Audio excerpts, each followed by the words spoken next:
Friends, let's talk about truthiness.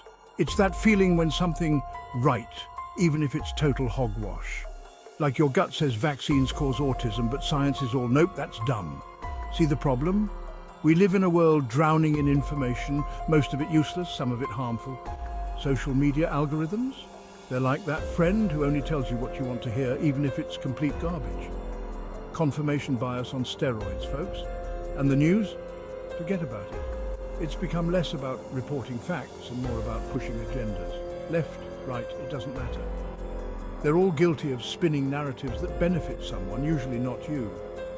This truthiness is tearing us apart. It's why we can't have a civil conversation about anything, let alone agree on basic facts. We're stuck in echo chambers, yelling at caricatures of each other. Here's a little secret. The powerful love a divided populace.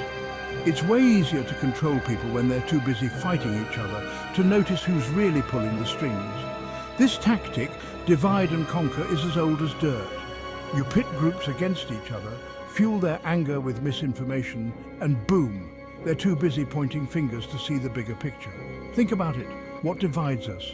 Race, religion, political views, all incredibly important issues, right? But are we really making progress, or are we just stuck in a perpetual cycle of outrage, fueled by those who benefit from the chaos? It's time to wise up, people. We're being played. The more divided we are, the weaker we become, and the easier it is for those in power to maintain their grip on, well, everything. Now let's talk about the 1%, that tiny sliver of the population who controls more wealth than the rest of us combined.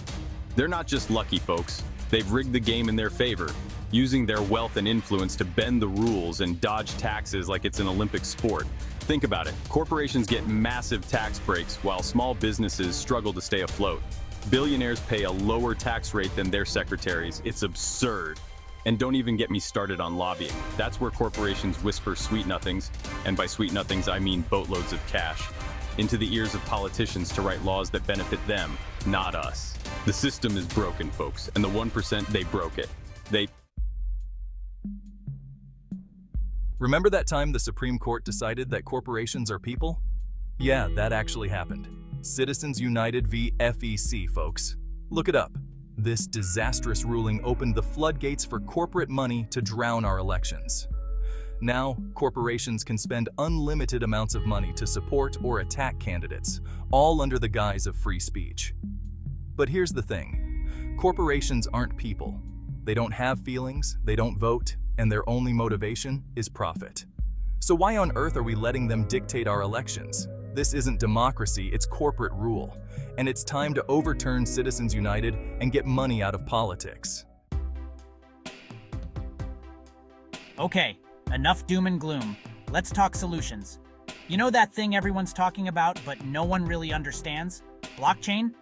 Yeah, that might actually be part of the answer. Now, I'm not saying it's a magic bullet, but blockchain technology has the potential to empower local communities and reduce our dependence on traditional financial and governmental systems.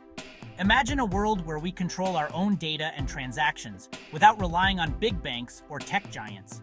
Local communities can create their own currencies and economies, independent of Wall Street and Washington. Elections are secure and transparent, making it harder for outside forces to manipulate the results. It sounds crazy, right? But that's the beauty of blockchain. It's a decentralized, transparent system that puts power back in the hands of the people. So what can you do? How do we fight back against this tidal wave of truthiness and reclaim our democracy? First, be skeptical.